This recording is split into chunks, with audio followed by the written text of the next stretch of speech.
The opinions expressed on the Custody Queen Show are for informational purposes only and are not a substitute for personal, professional legal advice. The persons discussed are fictional and not based on actual clients. Thought it was love, had kids in between. You can count on us, we're the Custody Queens. Yeah, you can count on us, we're the Custody Queens. Good morning, everyone. Rise and shine. It's a beautiful morning. The sun is shining, and we have someone so exciting for all of our listeners today. We have Angie from Olive Crest, who's going to tell us a little bit about her forever home, her story, and she has something else that we get to share with you guys in just a little bit.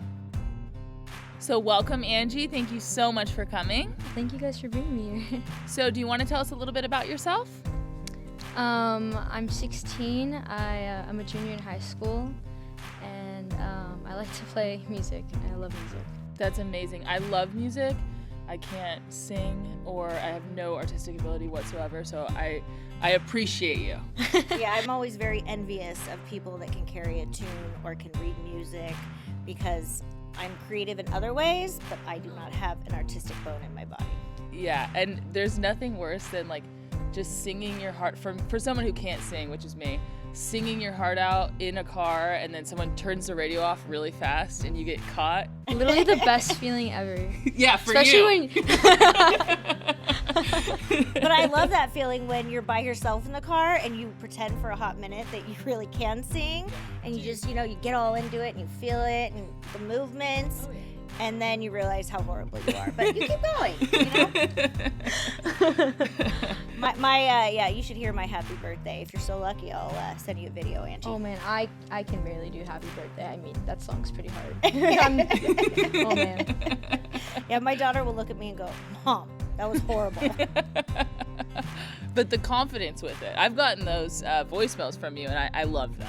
All right, Angie, so we always try to kind of start the show to lighten up everyone's mood and just, not take ourselves too seriously. So we're going to play a little game with you called True or False. Oh man, okay. All right? So the first question I'm going to ask is, nearly 3% of the ice in the Antarctic glaciers is penguin urine. True or false? Oh, penguin urine? What the? I'm gonna go with false. Unfortunately, it's true. Wait. So 3% of the Antarctic glaciers is made of penguin urine. So I have some questions. I'm just wondering, how did we decide that? Like, I know that we found this question, probably online but what's the statistic there? Who is going to Antarctica or the Antarctic, and who is actually testing this? And how do they test for urine? I'm very confused. Yeah, and I'm guessing there's not too many other people that are testing the same thing to determine whether if it's really true. But I want to guess true, just because, think when you go to the beach, I'm sure there's a percentage of urine in that water as well. So, and then too, though, how do we distinguish penguin urine? I mean, what if you just licked it? It tastes a little extra salty or Exactly. something. You were going where I was about to go. I have the same question. All right, y'all are going down a rabbit hole. So let's bring it back. All right. All right, one more, Angie. Sam, go ahead and ask her. Okay. A snail can sleep up to 3 months. True or false? I feel like that's true. I feel like I've seen snails in my backyard, and I'll come back and they're still somehow there.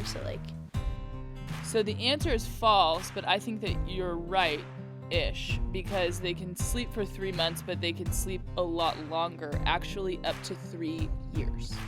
What? That is crazy. That's insane. I'm kind of jealous. I mean, could you imagine being in the same place? It's almost like you're frozen. This is another question that I have. Who is watching this sleepy snail? These are really good questions. I think our producers go to some weird dark web to find some of these questions. I don't know. Yeah. But I mean, I guess if the alternative is getting stepped on or sleeping for 3 years, I'd probably prefer the sleeping for 3 years. Yeah, Sam kind of reminds me of a snail sometimes because she can fall asleep anywhere. I remind myself of a snail too. Like I I'm crawl so in a envious shell of and her hang out by myself. I like the sun. If you have a sprinkler, and probably by that, I think that's a good analogy. I think that maybe that's my spirit animal. Yeah, I'm just very envious of your ability to sleep. You probably could sleep for 3 years if I let you. Yeah, and I probably have undiagnosed narcolepsy, but who knows? You know what? I'd be fine with it, to be honest. All right. Are you a big sleeper, Angie? Oh yeah, I sleep till like 10:30. I can't go past that though, or else like, How do you feel about naps? oh man, if I could take them. I could barely like take naps. Like only if I'm like super extremely tired or like completely crashed, then I So can you sleep. like to put all your sleep in one portion of the Oh, day, yeah. like it's all at night. I could sleep like right now. I could take a nap during the show. Oh really? Yeah, I could probably race you to sleep.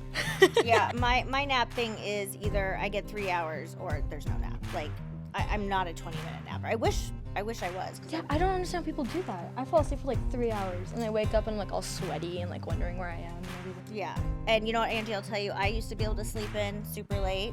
And then as you get older, your mind starts going 1,000 miles a minute. And you think about all these adult things. And then your sleep just gets worse and worse. So enjoy it. Oh, I yeah. wish I could go back to my 16-year-old sleep self. My mom never sleeps. Yeah, well, My parents. that's a thing. It's a mom thing because I go to Kristen and I'm like, oh, Kristen, I'm just really struggling. I only got 6 hours last night. And she like looks at me and it's like, you slept for 6 hours? Oh man. I think Like, I've told Sam that I would probably give my right arm at some periods of my life just for 6 hours, 3 nights in a row.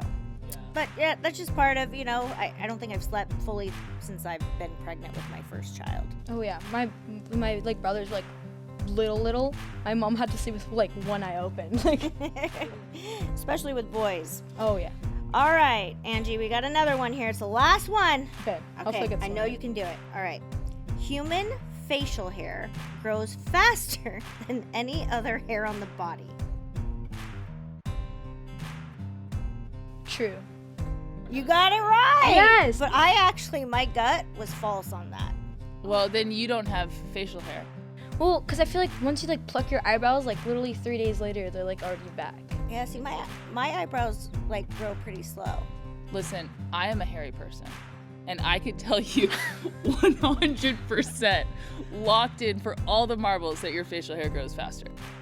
All right, well, that's good to know. Yeah, telling I you. mean, I guess the hair on my legs does grow Yeah. I was about pretty to say, slow. like, I was gonna like say false only because of leg hair, yeah, but like, You guys you clearly don't understand, which I appreciate, but I know that there's people out there that have hairy faces just like me, and I have a hairy face, so I knew the answer to that. So if you're out there listening and you have any questions about how to rid facial hair or, other hair, you can have a consult with attorney Sam McBride. You can call us at 1-800-419-7772. And that was a partial joke. We are here to talk about all family law matters, but I wouldn't say that we're experts on facial hair. All right, so moving on.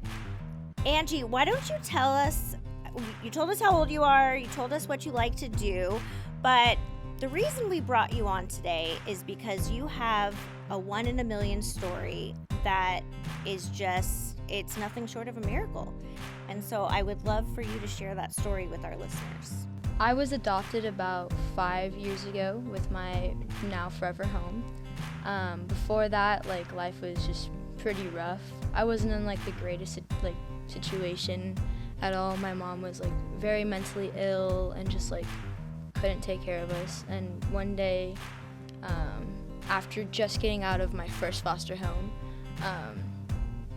she was like getting better for like a little bit, and then all of a sudden like something snapped and she went right back to like being the way she was, where she like talk to herself and like be all weird. I don't really know like what type of mental illness she had, but she took us and my brother and we walked like 25 miles to Huntington Beach, and she left me at one of the bathrooms and never came back, and I had to go searching for her. And that was pretty traumatic for me, because when I was, or right before like I was adopting stuff, I would have like anxiety at like stores, like, and I had to like keep an eye out for like my mom or my dad, and like had to make sure they were there, or else I would like kind of panic a little bit. But yeah, after that, I was put into a car with CPS, and they asked me a bunch of questions, like how old I was or like what grade I was, and I didn't know what grade I was because I never went to school before that. And I think I was supposed to be in 3rd grade at the time. And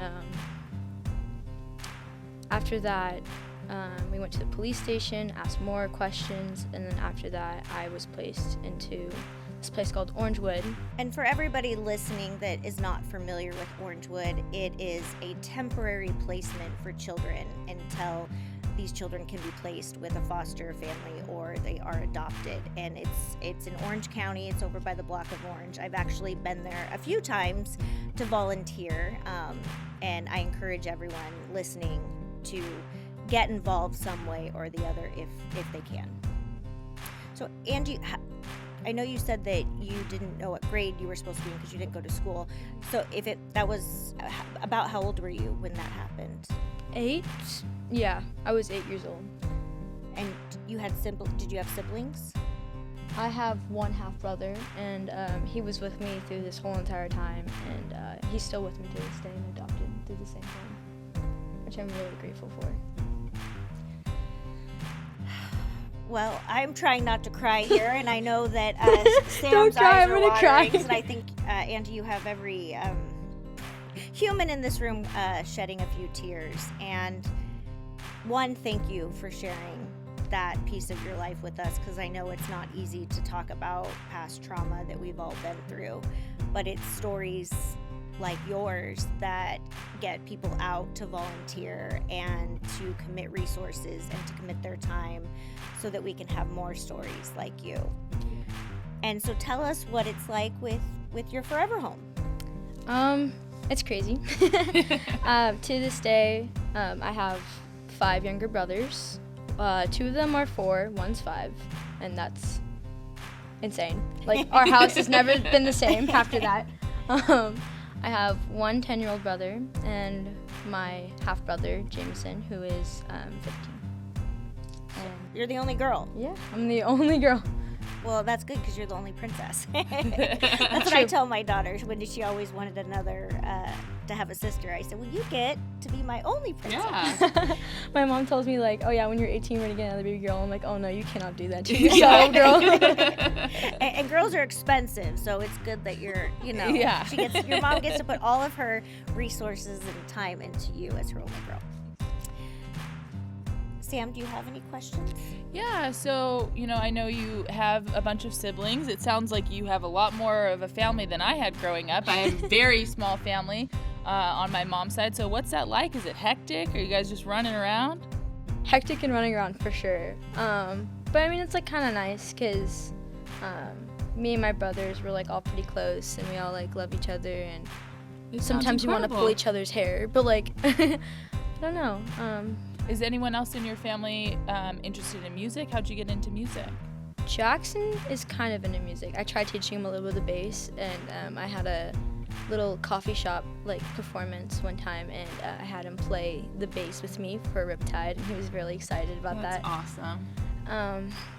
I started playing music 4 or 5 years ago, but I've always loved music. I've been a music lover since like the day I was born. But I just started playing 5 years ago, and I started out with the ukulele. That's awesome. Yeah. So has music been kind of a tool to kind of help you process your emotions and your feelings kind of through what you've been through? Definitely. Like if I'm ever feeling anxious or like about to like perform up on stage, like I'll practice playing my music, I'll listen to it, and it helps me calm my nerves, and it's really nice. And you kind of get to tell your story through your music. Yeah. That's songwriting is incredibly powerful, and when we listen to people's songs, it's almost like you feel like you're getting a glimpse into their life. Yeah, in a way, like I feel like when you sing music and stuff, you can like just feel those emotions, and that's what I like love about music. I love that. I love that too. So Angie, what does it feel like to have your forever home? I mean, I know it sounded like it was a long journey, and you kind of had to go through some really awful things to come out the other side. But tell us how life is now. Oh man, I really truly think like it was God always there with me, and truly just a miracle that I'm where I am right now, and I couldn't be any more grateful. I have my mom and dad who are like so loving and who love to pursue my music dream, and I am so like glad that they're supporting me through it all. And I don't know, like school now has been great. Like I said, I didn't start school till 4th grade, but now I'm right on board. Like I'm gonna graduate soon, and I'm really excited about that. That's amazing. That is amazing. Planning on going to college and graduating, hopefully doing something with music. Have you looked into colleges at all? Right now my grades aren't the best coming out of COVID, but I think I might do a community college first and then after go to a state school. That's the way to go. And you know what? I That's did always that the for way a to go. year. Mine was just my soccer plans hadn't worked out as planned because I had a pretty serious injury. But I can tell you, I went to 1 year at Cypress College, and then I went to Florida and finished my last 3 years and played soccer there. So you know what? There's absolutely nothing wrong with community college, and I think that it's actually a path that so many people should embrace and take. Yeah, and I didn't go to community college, but I do regret it because I went like down the street from my house to a university, so it was kind of like, why didn't you go to community college? But I think that there's something about community college that you grow up a little bit in the first couple years of college, and so I think it allows you to maybe choose more where you want to go. You know, I didn't put a lot of thought behind where I was going to go to college. I was just kind of like, okay, I guess down the street, that makes sense. So I wish I had that time to kind of process it a little more and kind of make that choice. So I think that's really awesome. Yeah, and your first 2 years of college usually are, you know, the basic general education classes. I don't even think I realized what I wanted to do until my junior year. Yeah. So, well, Angie, your story is it's truly, I don't know, it gives me all the vibes, all the feels. And did your foster and placement and the way that you came to your family, was that all through Olive Crest? Yeah. My first foster home, I was 9 at the time, and I started off with that foster home through Olive Crest. So for anyone listening, Olive Crest is a children's foundation that helps children find their forever home or reunify with their birth parents. Obviously, every situation, every child is different. But Olive Crest is an incredible children's foundation. I encourage you to go to the website. You can go on our social media. We always have information there. And it's not just money. It's donating your time. It's bringing your family to the community and helping people that may not have what you have. Angie, if there's anything that you could tell kids in your position, you know, that may be suffering or that may have not found their forever home yet, what would you tell them? That things are going to get better. Like, it probably is really hard right now, and I totally get that. I've been there, trust me. But as long as you keep your head up and keep like a good mindset, like I'm sure you're gonna go places. And anything is possible, right? Anything's possible. And is there anything you want to say to your mom here today? I love you so much. Thank you for being here today. Yeah, I just looked over and I said, you know what? I know that Angie has something she wants to say to her mom. And Sam and I deal with so many issues with children in our daily lives and our careers. And a lot of it is heartwarming, and a lot of it is positive, and a lot of it, you know, there's things that I've seen that I wish I hadn't seen or that I've had to deal with. And it can really, really tug on you. And over the years, it can kind of change you a little bit. And it's really important to hear these stories to know that what Sam and I do, you know, it does help families and it does help people. And as many Angies as we can save, you know, as a community, the better.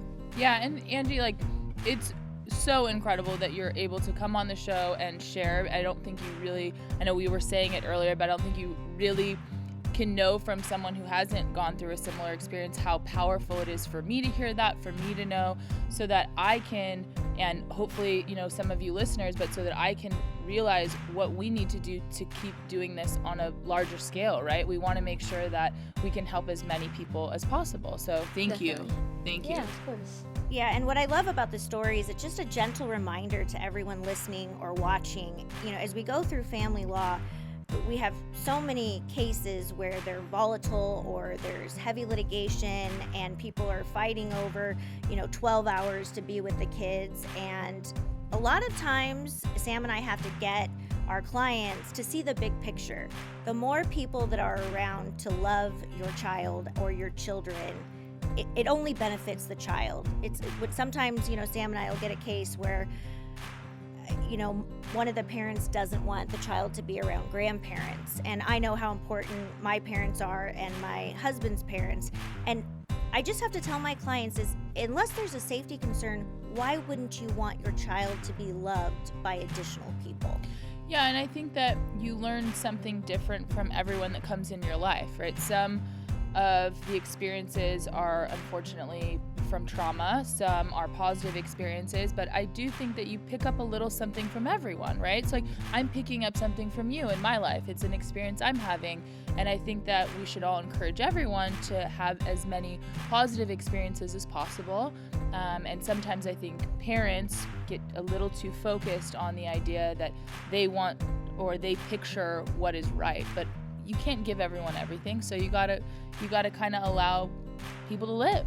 No, I agree. And family isn't just blood. Angie is a perfect example of someone who has an amazing family that I think was meant just for you.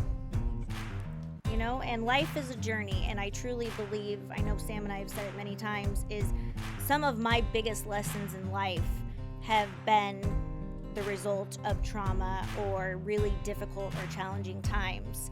And those scars are what allows us to be who we are and learn and never forget where we were at that point, to always remind ourselves of how lucky and blessed we truly are. Yeah, just looking back now, now that I've processed it and I've been where I am now, it feels like that happened so long ago, and it was only 5 years ago.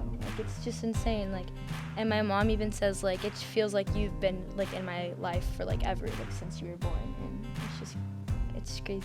See, you were meant to be with your Angie, mom. You're trying to make us cry again. I thought we just got over that. All right, so I know that we have a little surprise for everyone listening. So Angie, it's my understanding that you were recently on a show. Yeah, I was on American Idol in October 2021, so recently. I was in the 20th season. How many people auditioned again? 100,000 you said? Yeah. Yeah, I was 100,000 and I tried out, and I was top 226 or something, I think they said. And yeah, I got to audition in front of Katy Perry, Lionel Richie, and Luke Bryan. That is very cool. Wow. So out of 100,000 people trying to just make it in front of the judges, you were I'm guessing that was only 2 or 3% of the people that actually get to perform on stage in front of the judges. That is incredible.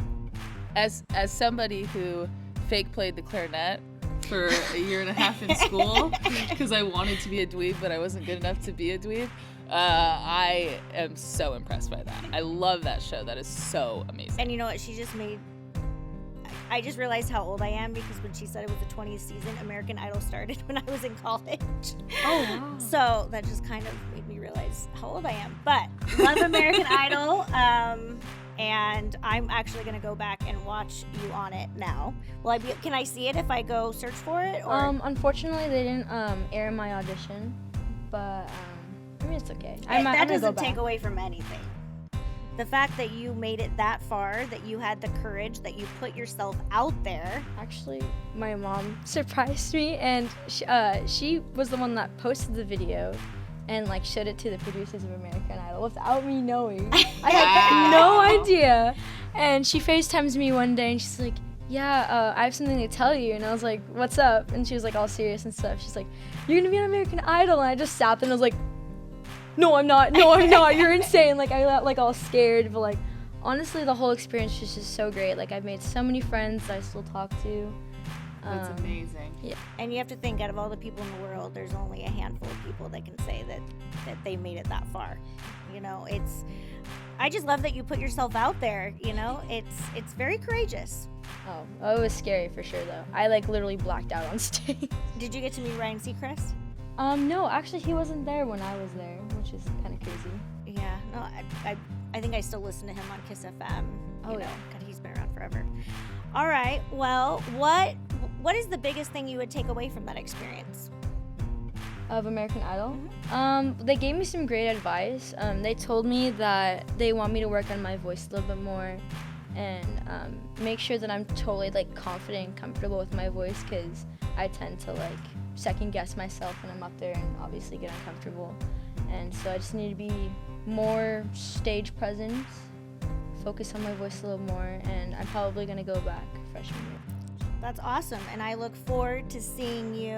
And Sam and I will be right there in front with shirts with Angie, you got this. Angie, you got this. You know, and Sam and I have jobs where it's nerve-wracking too. We have to talk in front of people. We have to recite codes and laws, and you know, it's just really just confidence. And Yeah. the more you practice and the more that you grow into who you are, I know you're gonna kill it.